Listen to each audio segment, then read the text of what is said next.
मसीह की, खुदा के बेटे यीशु मसीह नासरी के नाम में आप सबों को मेरा सलाम। और मैं खुदा का शुक्र अदा करता हूँ आज के इस बाबरकत दिन के लिए, इस टाइम के लिए कि मैं खुदा का वचन आपके साथ शेयर करने को हूँ।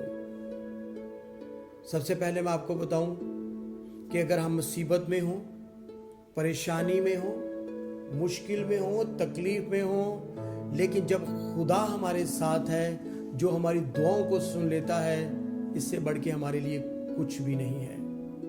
आए हम खुदा के कलाम में ज़बूर की किताब और उसका 22वां बाब और उसकी 24वीं आयत, खुदा के कलाम में लिखा है कि साम 22 वर्स नंबर 24 में लिखा है, क्योंकि दाऊद ने ये बात कही। और दाऊद नबी 22वें ज़बूर में लिखता है, क्योंकि उसने ना तो मुसीबत ज़दों की मुसीबत को हकीर जाना, ना उनसे नफरत की, ना उससे अपना मुंह छुपाया, बल्कि जब उसने खुदा से फरियाद की तो उसने सुन ली। अगर मैं यहां पे आपको कहूं कि ना उससे अपना मुंह छुपाया, ना उससे, वो आप भी हो सकते हैं, वो कोई सुनने वाला और भी हो सकता है। लिखा है कि ना उसे अपना मुंह छुपाया, बल्कि जब उसने खुदा से फरियाद की तो उसने सुन ली। क्योंकि वो सुनने वाला खुदा है, वो कान रखता है और वो अजीब खुदा है, वो अजीम खुदा है और उस जैसा कोई है नहीं। जब हम दिल से उसके पास आते हैं वो सुन लेता है, क्योंकि वो हमसे प्यार करता है, क्योंकि वो हमारे साथ रहता है।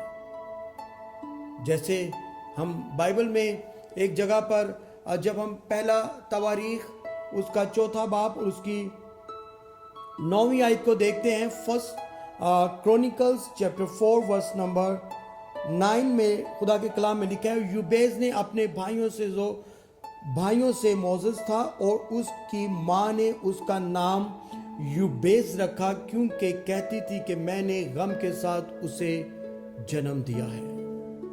अब ये एक माँ है, उसने एक बेटे को पैदा किया है और उसने उसका नाम यूबेज रख दिया है, जिसके मीनिंग्स ही जो है वो गम से पैदा हुआ, तकलीफ, मुसीबत, इस तरह से उसका नाम यूबेज रखा गया। और मैं सोचता हूं कि उस माँ ने, हर माँ ही बच्चे को गम में जन्म देती है, लेकिन वो उस गम को कुछ ही पल के बाद खुशी में उसकी वो चेंज हो जाती है, माइंड चेंज हो जाता है, वो तकलीफ भूल जाती है। लेकिन इस माँ ने उसका नाम ही यूबेज रख दिया, क्योंकि लिखा है यहाँ पे, क्योंकि कहती थी कि मैंने इसको गम में जन्म दिया है, गम के साथ जन्म दिया है। और यूबेज ने, वो काफी परेशान थी। और मैं ये सोचता हूँ कि जब वो बच्चा जिसका नाम यूबेज है, वो जब गली में, मोहल्ले में, अपने किसी जगह पे भी जब जा रहा है, तो उसको लोग चढ़ाते होंगे, तेरी माँ ने तो तेरा नाम ही ये रखा है, तकलीफ से पैदा हुआ। उसके लिए मुसीबत की बात थी, सारी जिंदगी का रोग था, परेशान था। लेकिन उसमें एक खास बात ये थी जो आज आपके लिए मैं करना चाहता हूं। शायद आज आप भी मजबूरी में, परेशानी में हो, आपके रिश्तेदार, आपकी जान पहचान वाले आज आपको मजाक कर रहे हो, आपकी इंसल्ट कर रहे हो। बेशक आपका नाम तो बहुत अच्छा हो, लेकिन किसी वजह से भी अबलीसी की शरारत लगा ले, या हमारा ही कुछ किया हुआ शायद हो जो खुदा हमें सिखाना चाहता है। तंगी में हो, यूबेज ने एक दुआ की, और मैं आज चाहता हूं कि आज हमें भी उसी तरह से दुआ करने की जरूरत है। देखा, और यूबेज ने इस्राएल के खुदा से ये दुआ की, तू मुझे वाकई बरकत दे। वो एक आह जो भरता है और कहता है कि खुदा तू आ और तू मुझे वाकई बरकत दे, और मेरी हदूद को बढ़ाए, और तेरा हाथ मुझ पर हो, और तू मुझे बदी से बचाए ताकि वो मेरे गम का बाइस ना हो। और जो उसने मांगा खुदा ने उसे बख्श दिया। आमीन। अगर आप मेरे साथ आमीन बोल सकते हैं तो आप आमीन बोल दीजिए, क्योंकि खुदा आपकी जिंदगी में भी एक नया और बड़ा काम करने वाला है। युबेस की तरह पूरे दिल से, सारे हृदय के साथ उसके पास आ जाएं और खुदा के कलाम में जैसे उसने अपने लिए बरकत चाही और उसने चाहा कि मेरी हदूद भी बढ़े, और खुदा ने ऐसा किया। यहां पर बाइबल में जब हम देखते हैं लिखा है कि वाकई ही आ खुदा और वाकई ही मुझे बरकत दे और मेरी हदूद को बढ़ा। उसने ये नहीं कहा कि मेरी हदूद को बढ़ा, बस मैं परेशान हूं, मैं गमज़दा हो चुका हूं, मेरी हदूद को बढ़ा दे, बस मुझे आगे कुछ पता नहीं है। आपकी खास बात पे तवज्जो चाहता हूं, और वो बात ये है जो मुझे बड़ी अच्छी लगी और मैंने अपने दिल में इसको बिठा लिया। बल्कि आप जब मैं दुआ करता हूं, मैं जरूर खुदा से कहता हूं कि खुदा तू आ और बरकत दे, हदूद को बढ़ा। लेकिन यहां से पढ़ के मैं आपको बताना चाहता हूं, लिखा है कि तू आ और मुझे बरकत दे और मेरी हदूद को बढ़ा, और तेरा हाथ मुझ पर हो, और तू मुझे बदी से बचाए, तू मुझे बदी से बचाए। अगर वो हमें बरकत दे देता है, अगर हम निजात पा लेते हैं, अगर हम जिंदगी पा लेते हैं, अगर हमें पता चल जाता है कि अब हमारी तरक्की को कोई रोक नहीं सकता, लेकिन एक चीज है, कुछ चीजें ऐसी हैं जो बदी बनकर अब्लीस की सूरत में हमारे पास आ जाती हैं और हम उससे लिपट जाते हैं, तो याद रखें कि हम वापस फना हो जाते हैं, और पहले से भी ज्यादा अब्लीस हमें परेशान और टेंशन देता है, परेशान करता है। लेकिन यहां पर उसकी सबसे बड़ी बात यह है कि उसने बोला कि खुदा जब तू मुझे बरकत दे, जब तू मेरी हदूद को बढ़ाए, लेकिन तेरा हाथ मुझ पर रहे, तेरा हाथ मुझसे कभी भी जुदा ना हो। और यहां पर आगे लिखा है, और तू मुझे बदी से बचाए।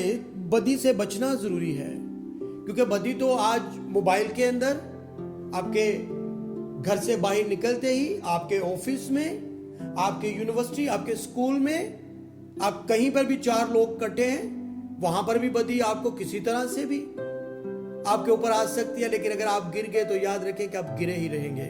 लेकिन जब आप खुदा से दुआ करेंगे कि खुदा तेरा हाथ मुझ पर रहे, बदी से मैं दूर रहूं, और आगे यूबेस बयान करता है इस कलाम के अंदर, बदी से बचाए ताकि वो मेरे गम का बाइस ना हो, क्योंकि बदी हमेशा हमारे गम का बाइस बन जाती है।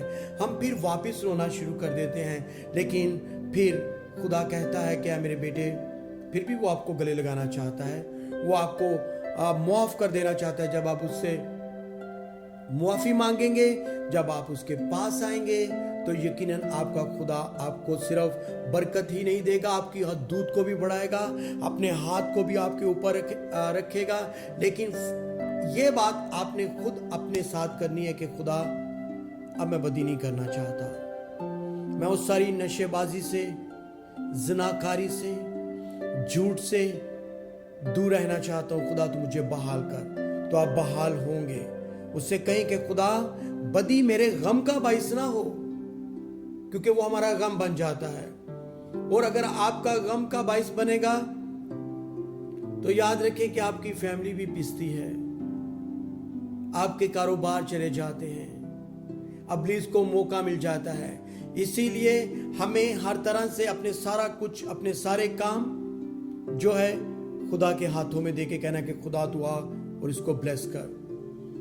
और खुदा के कलाम में आगे लिखा है कि बदी से बचाए ताकि वो मेरे गम का बाइस ना हो। और आगे बड़ी खास बात है, और आपके लिए लिखा है, जो कुछ उसने मांगा खुदा ने उसको बख्श दिया। आमीन।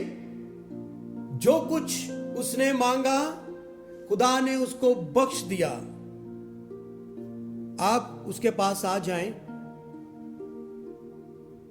आप मांग कर देखें और उससे कहें कि खुदा बदी भी मुझसे दूर रहे, मेरे गम का बाइस ना हो। क्योंकि ज़बूर जब साम 81 में वर्स नंबर 7 में देखते हैं तो लिखा है, तूने मुसीबत में पुकारा और मैंने तुझे छुड़ाया। जब उसको पुकारेंगे वो हमें छुड़ा लेगा, वो हमें बचा लेगा और बदी हमसे दूर रहेगी और हमारे गम का बाइस ना होगी। क्योंकि फिर जब बदी आएगी, जब हम इस कलाम को याद रखेंगे और कहेंगे कि खुदा से यूबेस ने दुआ की थी और मैंने भी कर रखी और खुदा ने मुझे बरकत दे दी है, तो कभी भी जो बदी है वो हमारे करीब नहीं आने पाएगी। आए, मैं चाहता हूं कि आप दुआ करें, हम मिलकर दुआ करें कि खुदावन यीशु मसीह नासरी के नाम में तू हमारी हदूद को बढ़ा, तू हमें वाकई बरकत दे और बदी हमारे गम का बाइस ना हो, जो बार बार आकर किसी तरह से भी आकर हमें खुदा परेशान करती है। जब हम बदी में गिर जाते हैं, आज के बाद हम बदी में ना गिरें, हम तुझ में बढ़ते चले जाएं। और खुदा के कलाम में जैसे लिखा है कि इस्राएल के खुदा ने दुआ को सुन लिया। आए खुदा, तू हमारी भी दुआओं को सुन और इनका जवाब दे, ताकि हम लोगों में ये चर्चा कर सकें, ये गवाही दे सकें कि हमारा खुदा कैसा महान और अजीम खुदा है।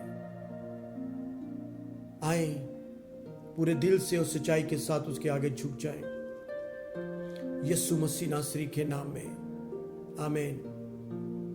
खुदावंद आप सबको बरकत दे।